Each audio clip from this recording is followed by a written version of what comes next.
Breaking news. ముఖ్యమంత్రిగా నారా చంద్రబాబు నాయుడు 12వ తారీఖున ప్రమాణ స్వీకారం చేయబోతున్నారు. మరి ఆయన టీంలో ఉండేది ఎవరు? చంద్రబాబు నాయుడు క్యాబినెట్లో మంత్రులుగా ఎవరు ప్రమాణ స్వీకారం చేయబోతున్నారు? ఎంతమంది 12వ తారీఖున మంత్రులుగా ప్రమాణ స్వీకారం చేయబోతున్నారు? అందులో సామాజిక వర్గాల వారీగా ఎవరెవరికి మంత్రి పదవులు దక్కబోతున్నాయి? జనసేనకు ఎన్ని మంత్రి పదవులు దక్కబోతున్నాయి? బీజేపీ నుంచి ఎవరు మంత్రులుగా బాధ్యతలు తీసుకోబోతున్నారు? ఎస్సీ సామాజిక వర్గం నుంచి ఎస్టీ సామాజిక వర్గం నుంచి ఎవరు మంత్రులుగా ప్రమాణ స్వీకారం చేయబోతున్నారు? కాపు సామాజిక వర్గానికి ఎన్ని మంత్రి పదవులు దక్కబోతున్నాయి? రెడ్డి సామాజిక వర్గానికి ఎన్ని దక్కబోతున్నాయి? వైశ్య సామాజిక వర్గానికి ఎన్ని దక్కబోతున్నాయి? ఈ వివరాలతో దాదాపు ఒక లిస్ట్ తయారైంది.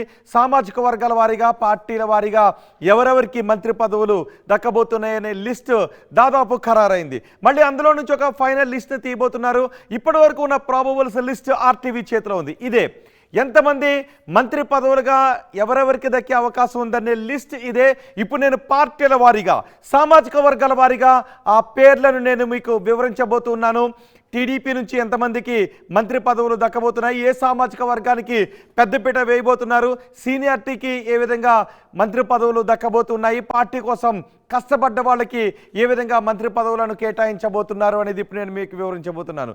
సామాజిక వర్గాలతో పాటు పార్టీకి అండగా ఉండి పార్టీ కష్టకాలంలో ఉన్నప్పుడు పార్టీకి అండగా ఉన్న వారికి ఇక్కడ పెద్దపీట వేయబోతున్నారు. సో ఇప్పుడు నేను ఫస్ట్ లిస్ట్ టీడీపీ నుంచి ఎవరెవరికి మంత్రి పదవులు దక్కబోతున్నాయనే విషయం దగ్గర నుంచి స్టార్ట్ చేస్తాను. ఒకసారి చూద్దాం. సామాజిక వర్గాల వారిగా టీడీపీ నుంచి చంద్రబాబు నాయుడు ముఖ్యమంత్రిగా ప్రమాణ స్వీకారం చేయబోతున్నారు. ఆయన కమ్మ సామాజిక వర్గానికి చెందిన వ్యక్తి. ఇక నారా లోకేష్ టీడీపీ నుంచి మంత్రిగా బాధ్యతలు తీసుకోవడానికి అవకాశం ఉంది.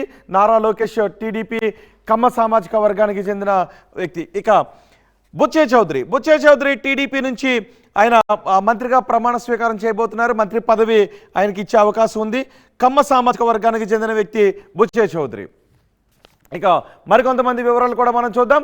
గొట్టిపాటి రవి టీడీపీ నుంచి గొట్టిపాటి రవి కమ్మ సామాజిక వర్గానికి చెందిన వ్యక్తి. ఆయన కూడా మంత్రి పదవి దక్కే అవకాశాలు కనిపిస్తూ ఉన్నాయి.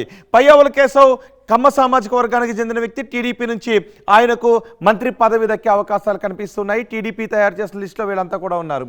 ఇక కాపు సామాజిక వర్గానికి చెందిన వ్యక్తులు ఎవరెవరు ఉన్నారు? టీడీపీ నుంచి కాపు సామాజిక వర్గానికి చెందిన వ్యక్తులు నారాయణ టీడీపీ నుంచి గెలిచారు, కాపు సామాజిక వర్గానికి చెందిన వ్యక్తి. జ్యోతుల నెహ్రూ టీడీపీ నుంచి గెలిచారు, కాపు సామాజిక వర్గానికి చెందిన వ్యక్తి. ఆయనకు కూడా మంత్రి పదవి దక్కే అవకాశాలు ఉన్నాయి. కన్నా లక్ష్మీనారాయణ టీడీపీ నుంచి గెలిచారు, కాపు సామాజిక వర్గానికి చెందిన వ్యక్తి. ఆయన పేరు కూడా ప్రస్తుతం లిస్టులో ఉంది, ప్రాబబుల్స్ లిస్టులో ఉంది. ఇక నిమ్మల రామానాయుడు టీడీపీ నుంచి గెలిచారు, కాపు సామాజిక వర్గానికి చెందిన వ్యక్తి. వరుసగా 3 సార్లు ఆయన ఎమ్మెల్యేగా గెలిచారు. నిమ్మల రామానాయుడు కూడా మంత్రి పదవి ఖచ్చితంగా దక్కే అవకాశాలు కనిపిస్తూ ఉన్నాయి. బోండా ఉమ్మ కూడా టీడీపీ నుంచి గెలిచారు, కాపు సామాజిక వర్గానికి చెందిన వ్యక్తి. బోండా ఉమ్మ పేరు కూడా మంత్రుల పదవులు దక్కే వారి లిస్టులో ఉంది. ఇక టీడీపీ నుంచి కొల్లు రవీంద్ర టీడీపీ నుంచి బీసీ సామాజిక వర్గానికి చెందిన వ్యక్తి. బీసీ సామాజిక వర్గానికి చెందిన వారికి ఎవరెవరికి మంత్రి పదవులు దక్కే అవకాశాలు ఉన్నాయో మనం చూస్తున్నాం. కొల్లు రవీంద్ర టీడీపీ నుంచి ఎమ్మెల్యేగా గెలిచారు, బీసీ సామాజిక వర్గానికి చెందిన వ్యక్తి. ఇక అనగాని సత్యప్రసాద్ టీడీపీ నుంచి ఎమ్మెల్యేగా గెలిచారు, ఆయన బీసీ సామాజిక వర్గానికి చెందిన వ్యక్తి. ఇక కోన రవికుమార్ టీడీపీ నుంచి ఎమ్మెల్యేగా గెలిచారు, బీసీ సామాజిక వర్గానికి చెందిన వ్యక్తి కోన రవికుమార్. సో బీసీ సామాజిక వర్గానికి చెందిన వాళ్ళు ఎవరెవరికి మంత్రి పదవులు దక్కే అవకాశాలు ఉన్నాయి మనం చూస్తున్నాం. పుట్ట సుధాకర్ యాదవ్ టీడీపీ నుంచి ఎమ్మెల్యేగా గెలిచారు, ఆయన బీసీ సామాజిక వర్గానికి చెందిన వ్యక్తి. ఇక సవితమ్మ టీడీపీ నుంచి ఎమ్మెల్యేగా గెలిచారు, బీసీ సామాజిక వర్గానికి చెందిన వ్యక్తి సవితమ్మ మహిళ. పల్లా శ్రీనివాస్ టీడీపీ నుంచి ఎమ్మెల్యేగా గెలిచారు, బీసీ సామాజిక వర్గానికి చెందిన వ్యక్తి. ఇక కళా వెంకట్రావు టీడీపీ నుంచి గెలిచారు, బొత్స సత్యనారాయణపై బీసీ సామాజిక వర్గానికి చెందిన వ్యక్తి. సో బీసీ సామాజిక వర్గం నుంచి వీరికి మంత్రి పదవులు దక్కే అవకాశాలు కనిపిస్తున్నాయి. ఇక రెడ్డి సామాజిక వర్గం నుంచి టీడీపీ నుంచి గెలిచిన వారిలో రెడ్డి సామాజిక వర్గం నుంచి ఎవరెవరికి మంత్రి పదవులు దక్కే అవకాశం ఉందో చూస్తున్నాయి. ఇవన్నీ కూడా ప్రాబబుల్స్ లిస్ట్, ఫైనల్ లిస్ట్ ఖరారు చేసే అవకాశం ఉంది. ప్రస్తుతానికి వీరందరినీ పరిగణలోకి తీసుకుంటున్నారు. మాధవిరెడ్డి టీడీపీ నుంచి గెలిచారు, రెడ్డి సామాజిక వర్గానికి చెందిన మహిళ. రామ్ గోపాల్ రెడ్డి ఆయన ఎమ్మెల్సీగా ఉన్నారు, టీడీపీ నుంచి ఆయన ఎమ్మెల్సీగా ఉన్నారు, రెడ్డి సామాజిక వర్గానికి చెందిన వ్యక్తి. ఆయన కూడా మంత్రి పదవి ఇవ్వాలని అనుకుంటున్నట్టుగా తెలుస్తోంది, క్యాబినెట్లోకి తీసుకోవాలని అనుకుంటూ ఉన్నారు. సో మంత్రి పదవి దక్కే అవకాశం ఉన్న లిస్టులో రామ్ గోపాల్ రెడ్డి కూడా ఉన్నారు. కోట్ల సూర్యప్రకాష్ రెడ్డి టీడీపీ నుంచి ఆయన ఎమ్మెల్యేగా గెలిచారు, రెడ్డి సామాజిక వర్గానికి చెందిన వ్యక్తి. ఆనం రామనారాయణ రెడ్డి టీడీపీ నుంచి గెలిచారు, రెడ్డి సామాజిక వర్గానికి చెందిన వ్యక్తి. సో రెడ్డి సామాజిక వర్గానికి చెందిన వారికి ఎవరెవరికి మంత్రి పదవులు దక్కే అవకాశం ఉందనేది మనం చూస్తున్నాం. కోటమిరెడ్డి శ్రీధర్ రెడ్డి టీడీపీ నుంచి గెలిచారు, రెడ్డి సామాజిక వర్గానికి చెందిన వ్యక్తి. ఇక బీసీ జనార్దన్ రెడ్డి టీడీపీ నుంచి ఎమ్మెల్యేగా గెలిచారు, రెడ్డి సామాజిక వర్గానికి చెందిన వ్యక్తి. సో వీరికి రెడ్డి సామాజిక వర్గానికి చెందిన వాళ్ళు వీరిని మంత్రివర్గంలోకి తీసుకోవటానికి లిస్ట్ని తయారు చేశారు. ఇక రఘురామకృష్ణరాజు టీడీపీ నుంచి ఎమ్మెల్యేగా గెలిచారు, ఆయన క్షత్రియ సామాజిక వర్గానికి చెందిన వ్యక్తి. ఉండి నుంచి ఆయన ఎమ్మెల్యేగా గెలిచారు. క్షత్రియ సామాజిక వర్గానికి చెందిన వారిలో ఒకరి పేరు మనకు కనిపిస్తుంది. ఇక వైసే నుంచి ఇద్దరు పేర్లు మనకి కనిపిస్తూ ఉన్నాయి. శ్రీరామ్ తాతయ్య టీడీపీ నుంచి ఎమ్మెల్యేగా గెలిచారు, టీజీ భరత్ టీడీపీ నుంచి ఎమ్మెల్యేగా గెలిచారు. శ్రీరామ్ తాతయ్య వైశ్య సామాజిక వర్గానికి చెందిన వ్యక్తి, టీజీ భరత్ కూడా వైశ్య సామాజిక వర్గానికి చెందిన వ్యక్తి.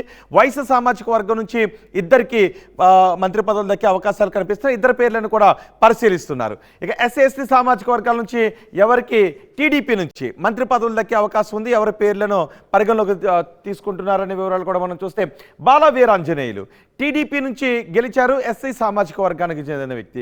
వగలపూడి అనిత టీడీపీ నుంచి ఎమ్మెల్యేగా గెలిచారు, ఎస్సీ సామాజిక వర్గానికి చెందిన మహిళ. ఇక ఆనందరావు, ఐతాబత్తుల ఆనందరావు టీడీపీ నుంచి ఎమ్మెల్యేగా గెలిచారు, ఎస్సీ సామాజిక వర్గానికి చెందిన వ్యక్తి ఐతాబత్తుల ఆనందరావు. ఎస్సీ సామాజిక వర్గం నుంచి వీరిని పరిశీలిస్తున్నారు. ఇక నక్క ఆనందబాబు టీడీపీ నుంచి ఎమ్మెల్యేగా గెలిచారు, ఎస్సీ సామాజిక వర్గానికి చెందిన వ్యక్తి. గుమ్మడి సంధ్యారాణి ఎస్టీ సామాజిక వర్గానికి చెందిన మహిళ, టీడీపీ నుంచి ఎమ్మెల్యేగా గెలిచారు. వీరిని మంత్రి పదవుల్లోకి తీసుకునే అవకాశాలు ఉన్నాయి. ప్రస్తుతం వీరి పేర్లను పరిశీలిస్తూ ఉన్నారు. టీడీపీ నుంచి మనము లిస్ట్ని చూసాము. ఇక జనసేన నుంచి సామాజిక వర్గాల వారిగా ఎవరెవరికి మంత్రి పదవులు దక్కే అవకాశాలను చూస్తాం. జనసేన నుంచి 21 మంది ఎమ్మెల్యేలుగా గెలిచారు, 4 మంత్రి పదవులు జనసేనకు ఇచ్చే అవకాశాలు కనిపిస్తున్నాయి. 4 పేర్లను పరిశీలిస్తున్నారు. పవన్ కళ్యాణ్ జనసేన నుంచి గెలిచారు, కాపు సామాజిక వర్గానికి చెందిన వ్యక్తి. నాదెండ్ల మనోహర్ జనసేన నుంచి గెలిచారు, కమ్మ సామాజిక వర్గానికి చెందిన వ్యక్తి. కొండతాల రామకృష్ణ జనసేన నుంచి గెలిచారు, బీసీ సామాజిక వర్గానికి చెందిన వ్యక్తి. దేవవరప్రసాద్ జనసేన నుంచి గెలిచారు, ఎస్సీ సామాజిక వర్గానికి చెందిన వ్యక్తి. సో జనసేన నుంచి 4 మంత్రి పదవులు దక్కే అవకాశాలు కనిపిస్తున్నాయి. ఈ 4 పేర్లు సామాజిక వర్గాల వారికి కనిపిస్తున్నాయి. కాపు ఒకరికి, బీసీ ఒకరికి, కమ్మ ఒకరికి, ఎస్సీ సామాజిక వర్గం నుంచి ఒకరికి మంత్రి పదవులు దక్కే అవకాశాలు కనిపిస్తున్నాయి. ఇక బీజేపీ నుంచి ఎవరికి మంత్రి పదవులు దక్కే అవకాశాలు ఉన్నాయి కూడా మనం చూస్తూ ఉన్నాం. బీజేపీ నుంచి సుజనా చౌదరి, కమ్మ సామాజిక వర్గం నుంచి సుజనా చౌదరికి మంత్రి పదవులు దక్కే అవకాశాలు కనిపిస్తున్నాయి. సత్యకుమార్ బీజేపీ నుంచి గెలిచారు, బీసీ సామాజిక వర్గానికి చెందిన వ్యక్తి సత్యకుమార్ కూడా మంత్రి పదవి దక్కే అవకాశం కనిపిస్తోంది.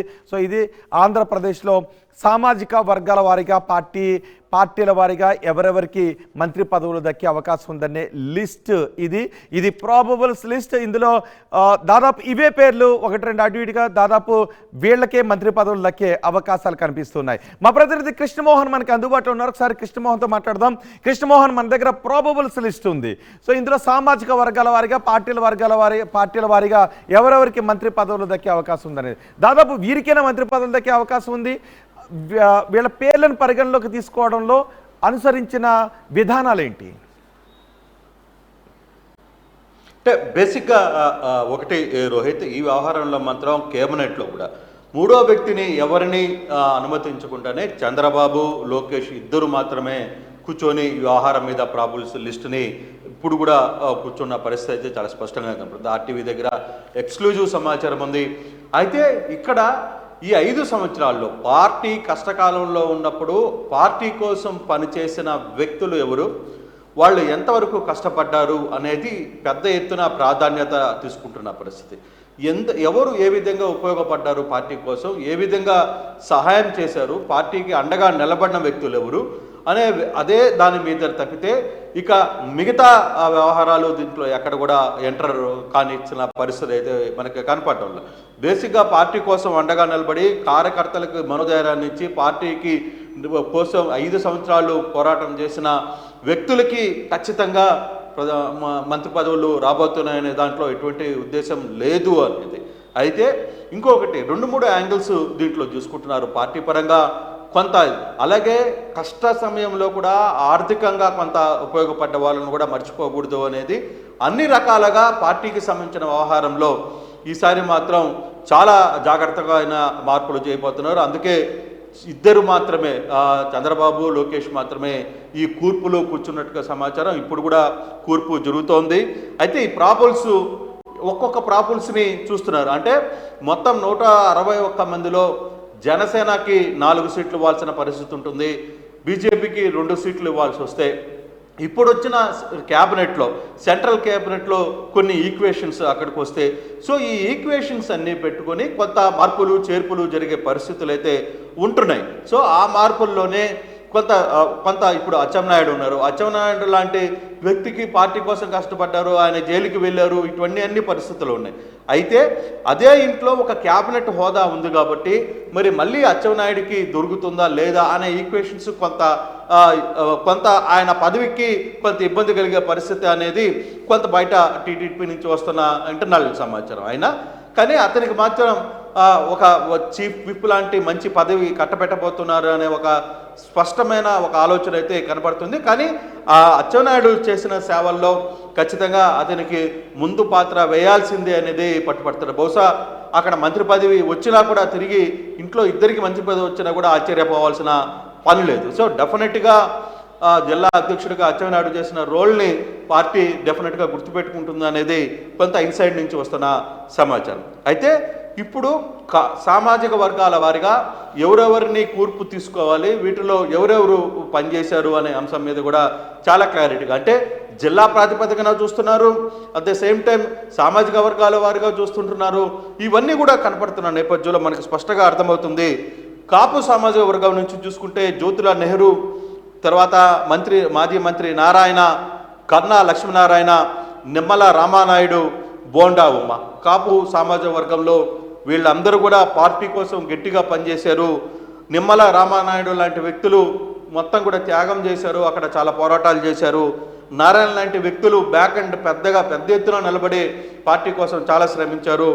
కన్నా లక్ష్మీనారాయణ లాంటి వ్యక్తులు మధ్యలో వచ్చినప్పటికీ కూడా ఆ పార్టీకి ఆ సామాజిక వర్గాల్లో కొంత ఊపుని తీసుకుని వచ్చారు. ఇలా చాలా ఈక్వేషన్ని చేసుకుంటూ వస్తున్న పరిస్థితి బోండా ఉమా. సో ఇట్లాంటి వ్యక్తులు 5 మందితో పాటు అంటే ఇవన్నీ ప్రాబ్లమ్స్ని ఎందుకు చూసుకుంటారంటే ఈక్వేషన్స్ని ఎలా వర్కౌట్ చేయాలి అనే దాని మీద తాజాగా జరుగుతున్న చర్చ. రెండవది కమ్మ సామాజిక వర్గం తీసుకుంటే చంద్రబాబు లోకేష్ని పక్కన పెడితే గొట్టిపాటి రవి, గోరంట్ల బుచ్చయ్య చౌదరి, పయ్యావుల కేశవ్, అలాగే కృష్ణప్రసాద్, వసంత కృష్ణప్రసాద్ కూడా చివరి మూమెంట్లో ఆయన అక్కడికి జాయిన్ అయ్యి కొంత ఈక్వేషన్ నడపగలిగారు మైలవరం నుంచి అనేది కూడా కొంత చర్చ అయితే జరుగుతోంది.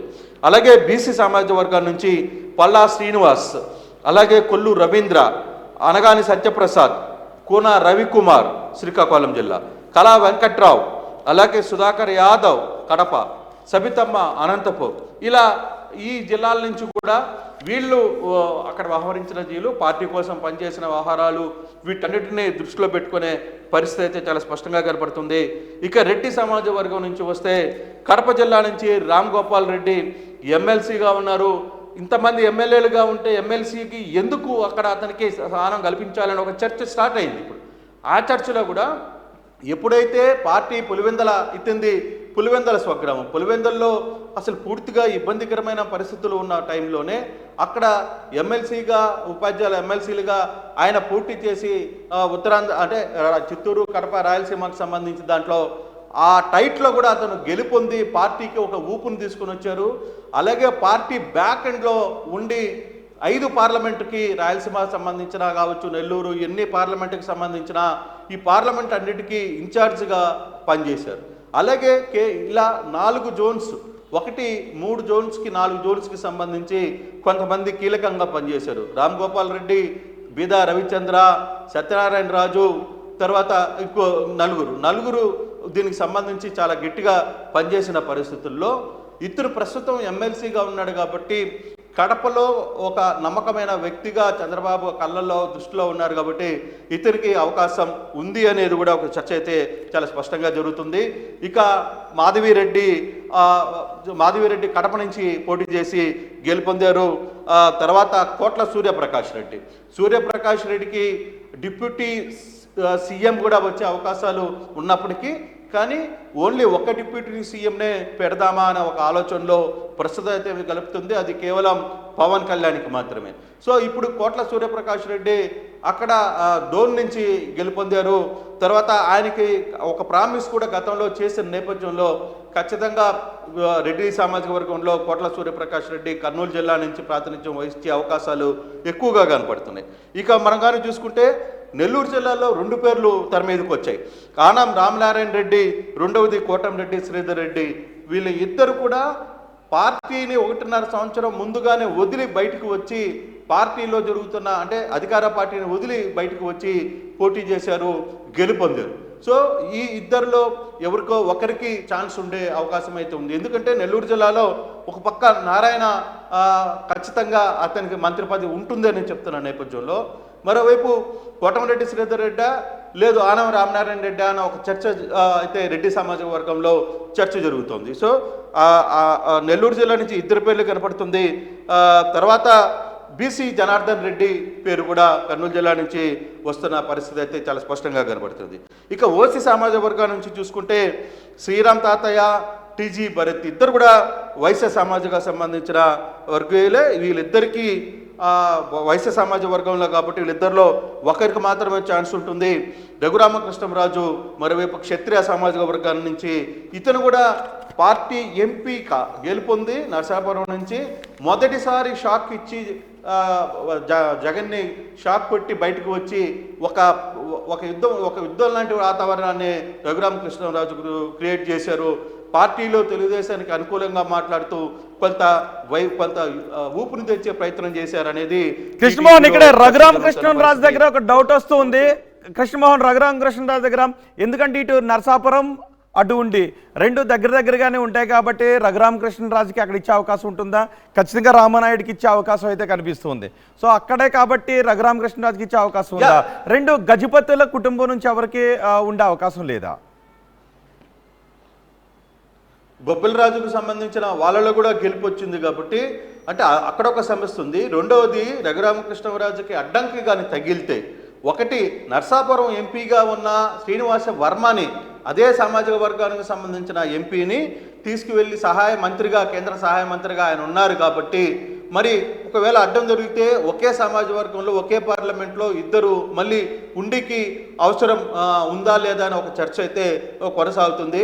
కానీ రఘురామకృష్ణరాజుకి ఒక క్రియేట్ చేసాడు కాబట్టి ఒక మాఫియా ఒక ట్రెండ్ని క్రియేట్ చేయగలిగాడు కాబట్టి బహుశా అతనికి ఇచ్చే ఛాన్స్ ఎక్కువగా ఉంటుంది అనేది కొంత జరుగుతుంది. నిమ్మల రామానాయుడు ఖచ్చితంగా పార్టీ కోసం అహర్నిశలు పనిచేసిన వ్యక్తి. డెఫినెట్గా కాపు సామాజిక వర్గంలో అతనికి ఆ ప్రాంతం నుంచి ఎంపీ వస్తుంది అనేది బలంగా చెప్తున్న పరిస్థితి. అంటే ఇక్కడ బొబ్బిలికి సంబంధించిన దాంట్లో కూడా వాళ్ళు అక్కడే గెలిపించారు కాబట్టి సో అశోక్ గజపతి రాజుకు సంబంధించిన కూతురు కూడా అక్కడ అంటే సామాజిక వర్గాల్లో 3 సామాజిక వర్గాల్లో 3 పేర్లు అక్కడ వినిపిస్తున్నాయి. సో ఆ 3 పేర్లలో ప్రాబుల్స్లో లిస్టులో కూడా వాళ్ళ పేర్లు ఇప్పుడు అంటే ఒక్కొక్క సామాజిక వర్గానికి సంబంధించి ఇప్పుడు అవుతున్నాయి, కొన్ని డిలీటేషన్స్ జరుగుతున్నాయి. ప్రస్తుతానికి మనకు అందుతున్న సమాచారం వరకు మనం ఇప్పుడు ఏం జరగబోతుంది, ఇప్పుడు ఏం జరుగుతుంది అనే అంశాన్ని మాత్రమే మీ ముందు పుట్టే ప్రయత్నం అయితే చేస్తున్నాను రఘు. సో ఓసీకి సంబంధించిన వ్యవహారాలు కానీ ఇలా కానీ వస్తే ఇక ఎస్సీ ఎస్టీకి సంబంధించిన సమాచారం అయితే బాల వీరాంజనాయులు, తర్వాత అనిత, ఐతాబత్తుల ఆనందరావు, నక్క ఆనందబాబు, గుమ్మడి సంజయ్ రాణి. దీంట్లో 3 ఎస్సీ సామాజిక వర్గం, 2 ఎస్టీ సామాజిక వర్గానికి సంబంధించిన వ్యక్తులుగా కనపడుతున్నారు. తర్వాత ఇక జనసేన పార్టీ నుంచి కూడా ఎవరికి ఇవ్వాల్సిన ఒక లెక్క కనపడుతుంది. ఇక పవన్ కళ్యాణ్ ఎలాగో ఉంటారో అది పక్కన పెడితే నాదన్ల మనోహర్ కమ్మ సామాజిక వర్గం నుంచి, కొనతల రామకృష్ణ ఈయన బీసీ సామాజిక వర్గం నుంచి, దేవర వరప్రసాద్ ఐఆర్ఎస్ రిటైర్డ్ అతను కూడా ఎస్సీ సామాజిక వర్గం నుంచి. కాబట్టి ఇక్కడ 4 మంత్రి పదవులు పవన్ కళ్యాణ్తో కలుపుకొని 4 మంత్రి పదవులు అక్కడ వెళ్ళే అవకాశం ఉంది అనేది కొంత జనసేన నుంచి కూడా మనకు సమాచారం. ఇక బీజేపీ నుంచి 2కి ఇవ్వాలనుకుంటున్నారు కాబట్టి ఒకటి యాదవ బీసీ సామాజిక వర్గానికి సంబంధించిన ధర్మవరం నుంచి గెలిచిన సత్యకుమార్కి ఒకటి ఉండవచ్చు. రెండవది విజయవాడ నుంచి గెలుపొందిన సుజనా చౌదరికి ఛాన్స్ ఉండేది అనేది బీజేపీ నుంచి అందుతున్న సమాచారం. అయితే ఇవన్నీ ప్రాబుల్స్ మాత్రమే. ఈ ప్రాబుల్స్లో ఎవరికి చంద్రబాబు రైట్ వేస్తారు ఇది పూర్తిగా కూడా ఇది మాత్రం కంప్లీట్గా చంద్రబాబు పవన్ కళ్యాణ్ ఆదేశాల ప్రకారం చంద్రబాబుకు సంబంధించిన వ్యవహారాల్లో మాత్రమే ఇది క్లియర్గా టిక్కు కొట్టే పరిస్థితి అయితే ఉంటుంది. కేవలం చంద్రబాబు నారా లోకేష్ ఇద్దరు వ్యవహారం మీద సీరియస్గా డెసిషన్ తీసుకుంటున్నారు. ఇక నారా లోకేష్ కూడా తన యంగ్ టీంని కొంత బిల్డప్ చేసుకోవాలని ఒక ప్రయత్నం చేస్తున్నారు. ఇక పాత తరం నాయకులకి కొంత స్వస్తి చెప్పాలి, యువతను ప్రోత్సహించాలి, అనుభవం ఉండాలి, అలాగే యువతకు కూడా అనుభవానికి తీసుకురావాలి అనే అంశాన్ని నారా లోకేష్ గట్టిగా చూస్తున్నారు. ఆ దిశగానే కొంత అనుకోని కూడా కొన్ని ఎక్స్పెక్ట్ చేయని మంత్రి పదవులు కూడా ఈసారి కొందరికి లభించబోతున్నాయి అనేది కూడా కొంత సమాచారం. ఈ ప్రాబుల్స్లో అయితే ఇప్పుడు వరకు కూడా ఈ ప్రాబుల్స్ పేరు మీద చర్చ జరుగుతూ ఉన్న పరిస్థితి అయితే కనబడుతుంది. రైట్ కృష్ణమోహన్, అది మొత్తానికి ఆర్టీవీ దగ్గర ఉన్న ప్రాబబుల్స్ లిస్ట్. ఇప్పటివరకు చంద్రబాబు నాయుడు ఎవరెవరికి మంత్రి పదవులు ఇవ్వాలి, జనసేనకి ఎన్ని ఇవ్వాలి, బీజేపీకి ఎన్ని ఇవ్వాలి, టీడీపీ నుంచి ఎవరికి మంత్రి పదవులు ఇవ్వాలి అనే విషయం పైన ఒక లిస్ట్ని తయారు చేస్తున్నారు. ఆ లిస్టే మా దగ్గర ఉంది. ఇందులో ఉన్నవారికే దాదాపు మంత్రి పదవులు వచ్చే అవకాశం ఉంది. అది ఎవరి ప్రయత్నాలు వాళ్ళు చేస్తూ ఉన్నారు. మళ్ళీ అందులో ఎవరికి టిక్ పెడతారు, ఎవరిని మైనస్ చేస్తారు అనేది కూడా కనిపిస్తుంది. టీడీపీ విషయానికి మాత్రం నారా లోకేష్, చంద్రబాబు నాయుడే పూర్తిగా కసరత్తు చేస్తూ ఉన్నారు. అటు జనసేనకు మాత్రం 4 మంత్రి పదవులు ఇవ్వాలని అనుకుంటూ ఉన్నారు. బీజేపీకి 2 మంత్రి పదవులు ఇవ్వాలని అనుకుంటున్నారు. దాదాపు ప్రాబబుల్స్ లిస్ట్ అయితే ఆర్టీవీ చేతిలో ఉంది. మరి ఇందులో నుంచి సామాజిక వర్గాల వారీగా, ప్రాంతాల వారీగా ఎవరికి ఫైనల్ టిక్ చేస్తారు అనేది ఆ వివరాలు కూడా ఖచ్చితంగా మీకు ఆర్టీవీ అందిస్తుంది. ప్రస్తుతానికైతే ఇంకా కసరత్తు జరుగుతుంది. కసరత్తు జరిగేటప్పుడు ఆర్టీవీ దగ్గరికి వచ్చిన లిస్ట్ని యథాతథంగా మీకు అందించాము. సో లిస్ట్ ఫైనలైజ్ అయిన తర్వాత ఎవరు క్యాబినెట్లో ఉండబోతున్నారు, సామాజిక వర్గాల వారీగా, ప్రాంతాల వారీగా, పార్టీల వారీగానే వివరాలను మళ్ళీ ఆర్టీవీ మీకు అందిస్తుంది.